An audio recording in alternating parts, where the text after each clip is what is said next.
हम अपनी बादशाही तो है, अमीरों की गुलामी की जंजीरों में जकड़कर हाँ में हाँ मिलाना इससे कहीं बेहतर है हम अपने आप में अपने झोंपड़े की बादशाही के शहंशाह।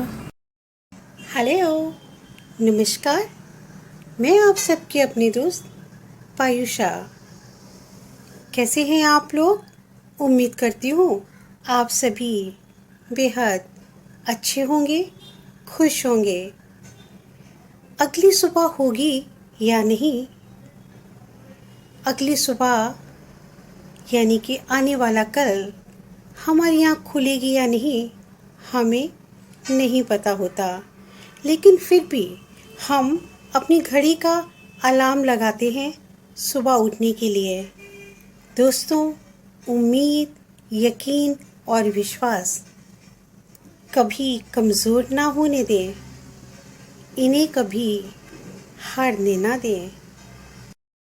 यही विश्वास, यकीन और उम्मीद हमारे जीवन की नैया पार कराती है। ईश्वर हमसे जो भी कुछ लेता है उससे बेहतर और कई गुना हमें देता है। यकीन रखिए इस बात पर। अपने जीवन में, अपनी ज़िंदगी के हर लम्हों में आप ईश्वर को अपना वकील और अपना जज बना लीजिए। फिर देखिए आप अपना मुकदमा खुद ही जीत जाएंगे। कहते हैं ना, ईश्वर अच्छे लोगों की बहुत कड़ी परीक्षा लेते हैं, लेकिन उनका साथ नहीं छोड़ते। माना कि कुछ लोगों को जो पथ भटक जाते हैं, उन लोगों को भर भर कर, खूब बड़ी झोली भर भर कर इतना देते हैं कि हमारा अनुमान लगाना भी असंभव हो जाता है। लेकिन अच्छे लोगों का ईश्वर कभी साथ नहीं छोड़ता। आज के जो हालात हैं, जो चल रहा है, आप लोग उसे देख रहे हैं, समझ रहे हैं। यह इस बात का बहुत बड़ा एग्जाम्पल है। भगवान, ईश्वर, खुदा, परमेश्वर, गॉड, हम इन्हें किसी भी नाम से पुकारें, ईश्वर का ये जो जीवन है, यह एक यात्रा है, कोई कार्यक्रम नहीं। हाँ, ईश्वर का ये एक दृष्टिकोण अवश्य है। ईश्वर की पूजा, आराधना, हवन, हम अपने धर्म के सारे कार्य संपूर्ण लग्न के साथ समर्पित होकर अपने प्रेम भाव से विश्वास के साथ करते हैं। उसी प्रकार कहते हैं ना, कण कण में ईश्वर है। तो हमें हर कण की, प्रकृति हो, मानव हो, पशु पक्षी, पेड़ पौधे, जितना भी इस ब्रह्मांड में है, सबसे प्रेम करना चाहिए, सबका आदर और सम्मान करना चाहिए, क्योंकि कण कण में ईश्वर का वास है। सबका सम्मान करिए, सबका साथ दीजिए। कहते हैं ना, कण कण में ईश्वर है। तो बस ये बात अवश्य याद रखिए कि हमें सबसे उतना ही प्रेम, उतना ही साथ सहयोग, उतनी ही मित्रता करनी है जितनी कि ईश्वर के साथ सद्भाव, हमारे विचार, हमारा। ईश्वर से मित्रता कर लीजिए।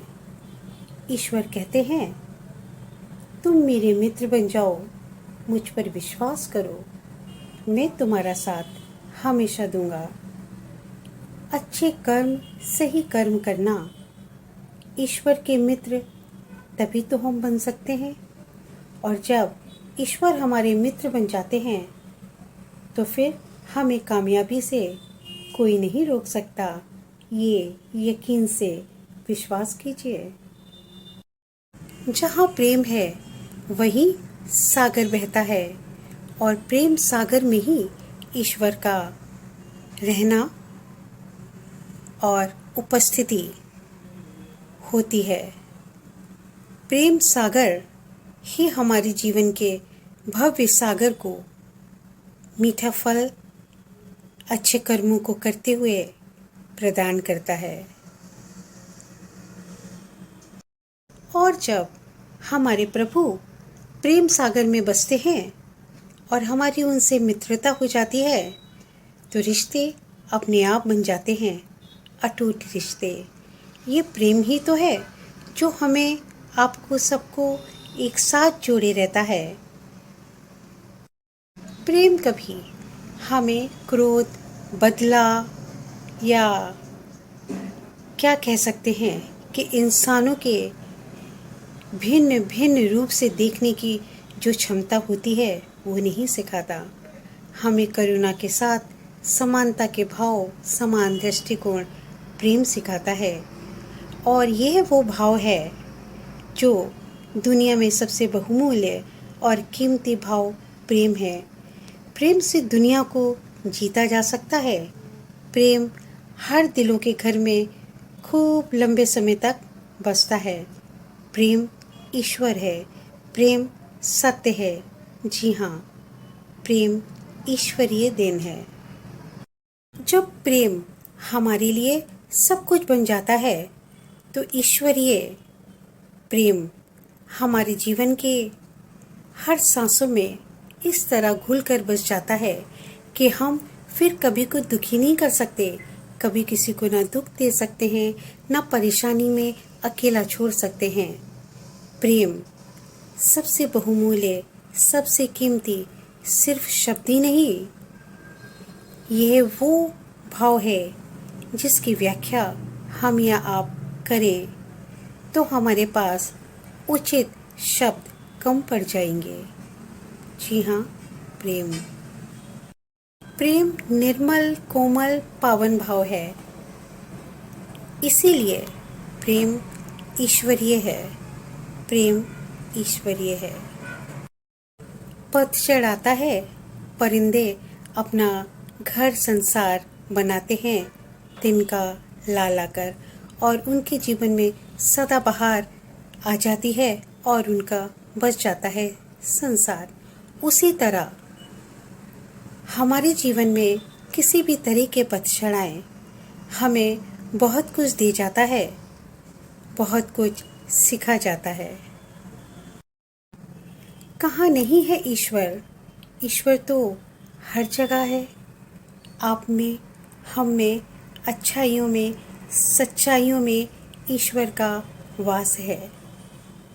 ईश्वर हमें विश्वास के साथ साथ हमारे मन को, हमारी शक्ति को, हमारे जीवन को संतुलन के साथ हमें जीना सिखा देता है।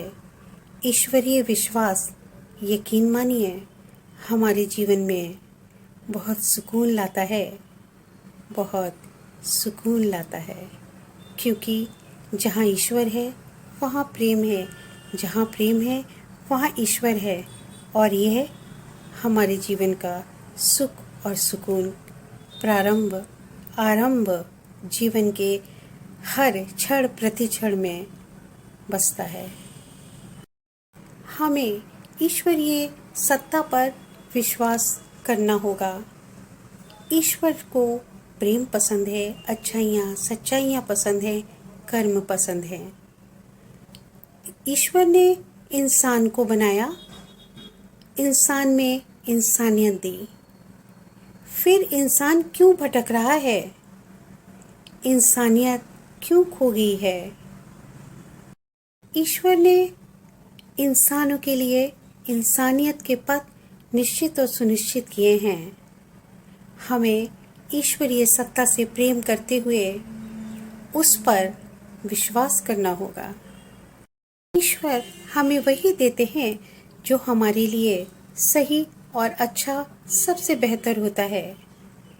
इंसान आज के दौर में महान, बड़ा, सफल, धनी बनना चाहता है और कोशिश भी करता है, लेकिन सबसे बड़ी सफलता एक इंसान को एक बेहतर और अच्छा इंसान बनने पर होती है उसके जीवन की सफलता। फिर इंसान कहाँ भटक रहा है और क्यों भटक रहा है? ईश्वर पर विश्वास रखिए श्रद्धा के साथ। हो सकता है आप अपने हाथ फैलाकर ईश्वर से कुछ मांग रहे हो, लेकिन ये भी तो हो सकता है ईश्वर ने आपके लिए समुंदर, सागर, इस जहाँ की बहुत बड़ी बड़ी चीज़ें निश्चित की हों। इसलिए कहते हैं ईश्वर जो भी कुछ करता है हमारे लिए अच्छा, हमारी बेहतरी के लिए करता है। इसके लिए आपको, हमें, हम सबको ईश्वर की सत्ता पर विश्वास रखना चाहिए। हमारे दुख में सदैव ईश्वर हमारे साथ होते हैं। हमें उनसे कभी कहने की भी ज़रूरत नहीं होती कि हम दुखी हैं, मगर ईश्वर हमारा साथ कभी नहीं छोड़ते।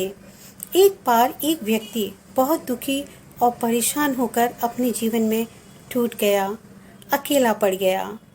वो समंदर के किनारे या किसी नदी के किनारे टहल रहा था, टूटा हुआ, परेशान, रोता हुआ। उसने बहते हुए आंसुओं के साथ ईश्वर से कहा, भगवान, इस संकट की घड़ी में, संघर्ष के समय, जब मैं बेबस और परेशान हूँ, बेहद दुखी भी, आपने भी मेरा साथ छोड़ दिया। ईश्वर ने कहा, नहीं, मैं दुख में किसी का साथ नहीं छोड़ता, मैं तो किसी का साथ कभी छोड़ता ही नहीं हूँ।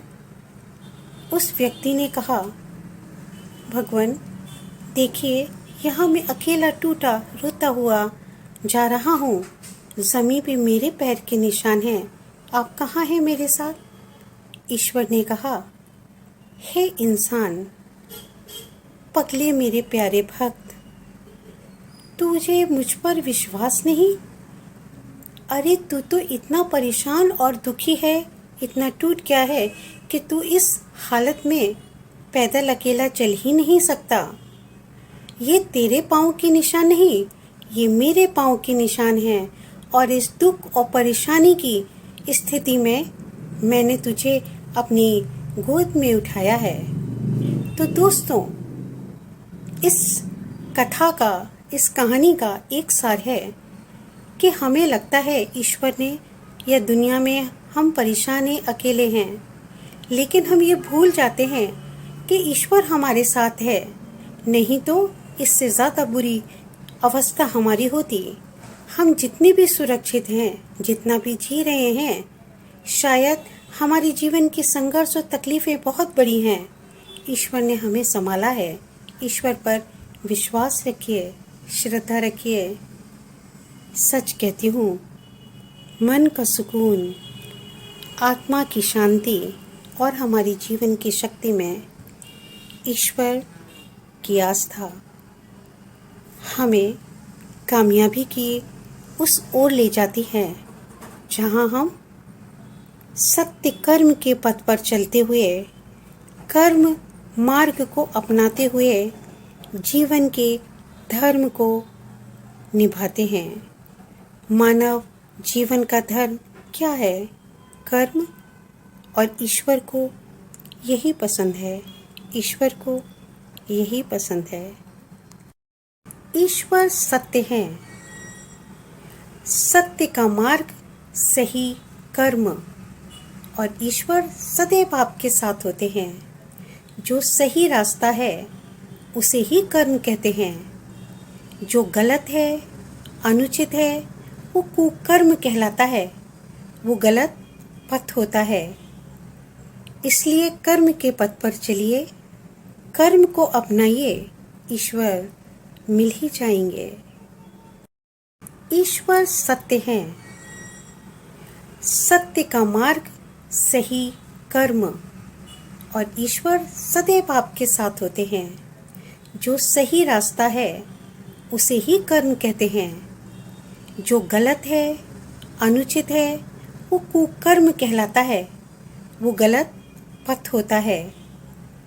इसलिए कर्म के पथ पर चलिए, कर्म को अपनाइए, ईश्वर मिल ही जाएंगे।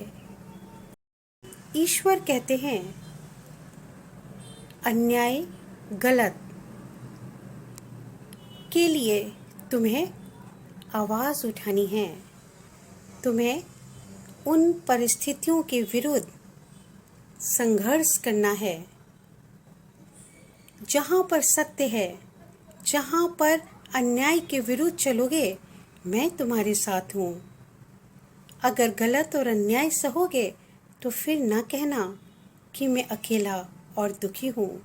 ईश्वर सत्य पथ, सही कर्म जीवन में सदैव हमारे साथ होते हैं। हमारे संघर्षों में कभी हमें अकेला नहीं छोड़ते। यह विश्वास करके तो देखिए। ईश्वर सत्य हैं, सत्य का साथ देते हैं। कर्म पथ पर चलने का संदेश ईश्वरीय सत्ता का निश्चित सुनिश्चित आदेश संदेश है, जिसका पालन हमें करना ही हमारे कर्म को निभाता है और हमारे धर्म को भी संपूर्ण करता है। लोग कहते हैं कि ऊपर वाला देख रहा है और खुद अपना व्यवहार और अपना आचरण इस तरह से करना भूल जाते हैं कि उन्हें भी ऊपर वाला देख रहा है। खुद ही खुद का सही व्यवहार और आचरण भूलते हुए लोग, मैंने अक्सर कई बार लोगों को कहते हुए सुना है, देखा है। वो कहते हैं कर्मों का फल है, इसीलिए भुगत रहे हैं। फिर अपने खुद के कर्म को अच्छा और सही रूप क्यों नहीं देते? फिर खुद ही सही कर्म, अच्छा कर्म का धर्म क्यों नहीं निभाते? फिर क्यों भूल जाते हैं कि कर्मों का फल निश्चित और सुनिश्चित है? ईश्वर का द्वार सबके लिए समान रूप से खुला रहता है। ईश्वर के द्वार किसी के लिए भेदभाव नहीं करते कि कोई अमीर या गरीब है। मंदिरों में, ईश्वर धाम में सभी का प्रवेश सभी के लिए। फिर ये ईश्वर का बनाया हुआ इंसान क्यों भूल गया समानता के भाव, ऊंच नीच, अमीरी गरीबी के भाव में कैसे फंस गया ये इंसान? ये तो सभी जानते हैं, समझते हैं कि जो कल किसी और का था वो आज तुम्हारा है, और जो आज तुम्हारा है वो कल किसी और का होगा। सब कुछ जानते समझते हुए भी पावर, पैसा, सत्ता, धन के प्रलोभन में ये घमंड क्यों? आखिर ये घमंड क्यों? परिस्थितियाँ और वक्त तो बदल ही जाता है। परिवर्तन ही संसार का नियम है और घमंड चूर चूर हो जाता है। घमंड ही तो प्रारंभिक वो अवस्था है जब हमें हमारे उस परिस्थिति को परिवर्तित करने के लिए प्रारंभ हो जाती है। घमंड आखिर क्यों? जब स्थायी कुछ भी नहीं तो घमंड आखिर क्यों? आखिर क्यों? जब हमारी सोच, हमारा व्यवहार छल चालाकी युक्त हो जाए, जब हम भेदभाव के साथ साथ सम्मिश्रण जीवन के करने लगे, तो फिर देखिए क्या होता है। जैसे कि पूजा, हवन, इस तरह के प्रोग्राम का जब आयोजन होता है और हम किसी गरीब पहचान वाले या रिश्ते को या अपने लोगों को या जो हमें पसंद नहीं, हम उन्हें आमंत्रण नहीं देते, हम उन्हें पूजा हवन अपने प्रोग्राम से दूर कर देते हैं। जब हमारी सोच और विचारधारा में इस तरह का भेदभाव का, छोटी सोच का मिश्रण हो जाता है, तो हम वो पूजा, वो हवन, वो प्रोग्राम कितनी भी निष्ठा के साथ क्यों ना करें, संपूर्ण लगन के साथ, मगर वहाँ मिलावट हो गई। सोचिए, उस पूजा, उस हवन, उस प्रोग्राम के अर्थ का व्यर्थ हो गया सब कुछ। ईश्वर को भेदभाव की मिलावट बिल्कुल भी पसंद नहीं। इसलिए आपने देखा होगा, तीर्थ यात्रा हो, मंदिर हो, ईश्वर से कनेक्टेड जो भी काम हो, ईश्वर के द्वारा समानता से चलते हैं। हम इंसान जब मिलावट करने लगे, समानता में भेदभाव करने लगे, तो सोच लीजिए हम ईश्वर की उस सत्ता के विरुद्ध हैं जो ईश्वर ने बनाई है। जीवन के अर्थों को व्यर्थ बिल्कुल भी ना करें।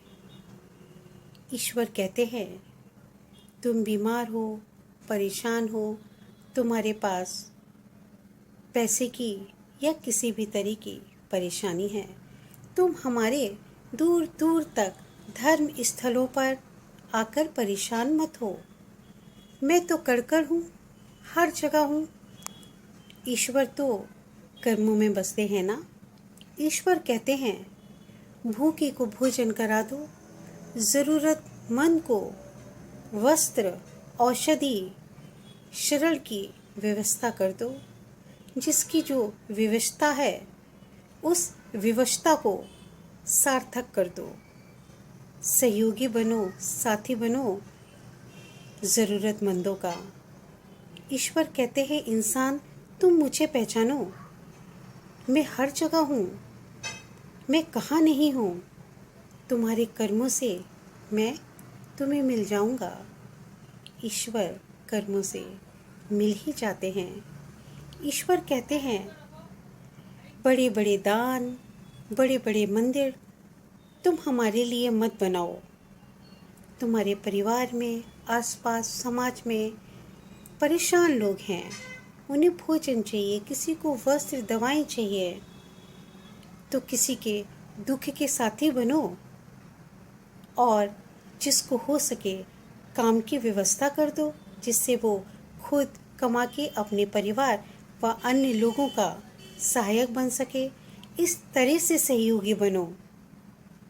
मंदिर और बड़े दान, इसकी आवश्यकता नहीं है। ईश्वर तो कर्मों में बसते हैं।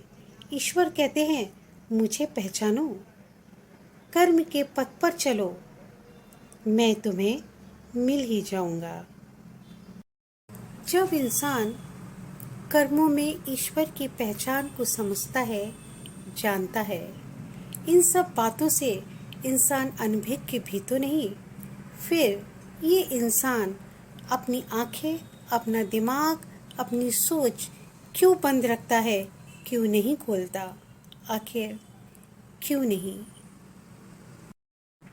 व्हाट्सएप पर, सोशल मीडिया में इंसान बहुत बड़ी बड़ी अच्छी अच्छी बातें करता है, अपने विचारों की अभिव्यक्ति करता है और अपनी प्रतिष्ठा भी समझता है इस तरह की बातें करने में, मगर वो अपने ही व्यवहार में और अपने कर्मों में इन सब चीज़ों से दूर क्यों? आखिर क्यों? ए इंसान, तुम अभी नहीं सुधरोगे तो कब सुधरोगे? ए इंसान, तुम अभी नहीं समझोगे मानव जीवन के अर्थ को, तो भला कब समझोगे? जागो मानव, जागो, सच्चाई को समझो, अच्छाई को अपनाओ, मानव कर्म के पथ पर चलो, अपना धर्म निभाओ। हे मानव, अब तो समझो। जब जीवन रूपी इस यात्रा में ईश्वर के मिलन को जाओगे, जब जीवन रूपी इस यात्रा में ईश्वर के मिलन के द्वार तक तुम जाओगे तो ईश्वर को अपने कर्मों का क्या ब्यौरा दोगे? क्या बताओगे ईश्वर को अपने कर्मों के बारे में? कभी सोचा है तुमने? ईश्वर ने तुम्हें इंसान का जन्म दिया। इंसान की योनि बड़ी मुश्किल से मिलती है और इंसान की उस योनि में तुमने अपने कर्मों की वो कौन सी पोटरी बनाई है जो ईश्वर के धाम में जब तुम शरण पा सको, जब ईश्वर के श्री चरणों में तुम्हें स्थान मिल सके। हे इंसान, बताओ तुमने अपने जीवन में अपने कर्मों की वो कौन सी पोटरी बनाई है जिसको लेकर ईश्वर धाम तुम जा सकोगे? सोचो जरा, जागो, अभी भी वक्त है, अभी भी वक्त है। हर अच्छे काम को करने के लिए कोई समय नहीं होता, अभी भी वक्त है। समझो, जागो ए इंसान। हमें अपनी जीवन यात्रा के अंत में ईश्वर मिलन के द्वार तक जाना है, ईश्वर से मिलन करना है, ईश्वर धाम में स्थान पाना है। मेरे भारत परिवार के सभी मेरे प्रिय सदस्यों, मित्रगणों, आइए हम सब आज से, अभी से मानवता धर्म निभाते हैं।